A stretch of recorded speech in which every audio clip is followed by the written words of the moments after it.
Naku po Edo, stress na daw, may ginawa nga ba si Bianzi kung kaya na-e-stress itong si Edo? Bago ko ipagpatuloy ang maiksing reaction video na ito, hiling ko lang na patapusin ang panonood nito para malaman ang nilalaman nito, at kung bago ka pa lang sa munting channel na ito, paki-subscribe para lagi kang updated sa video ng mga kalingap. At pakisuportahan natin ang ama ng kalingap na Val Santos, matubang Ate Edna Vlog at si Kalingap Rab. Isang mapagpalang araw sa inyong lahat mga kalingap, at shoutout nga pala sa patuloy na sumusuporta sa aking YouTube channel, lalong-lalo na sa mga viewers natin na walang sawang nanonood at sumusuporta. Maraming salamat. Mga kalingap, Edo na-e-stress na daw, at bakit nga ba ito stress?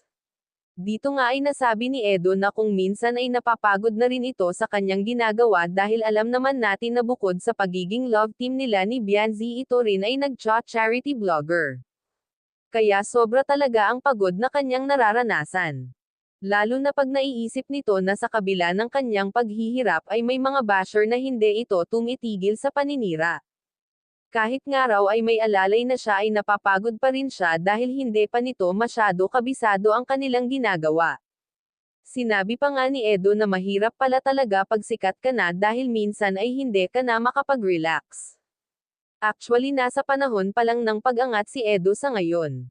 At ang kanyang pag-charity vlogger ay ngayon palang sumisikat mga kalingap.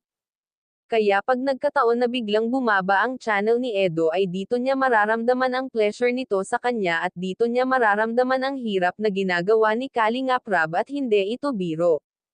Dahil marami na ang umaasa kay Kalingap Edo. Marami talaga ang sakripisyo na gagawin ni Edo, lalo na sa kanyang pa-charity vlogger mga kali-ngap.at. Hindi lang iyan, ang tambalan nila ni Bianzi ay malaking tulong din para mas lalong makilala si Edo mga kalingap.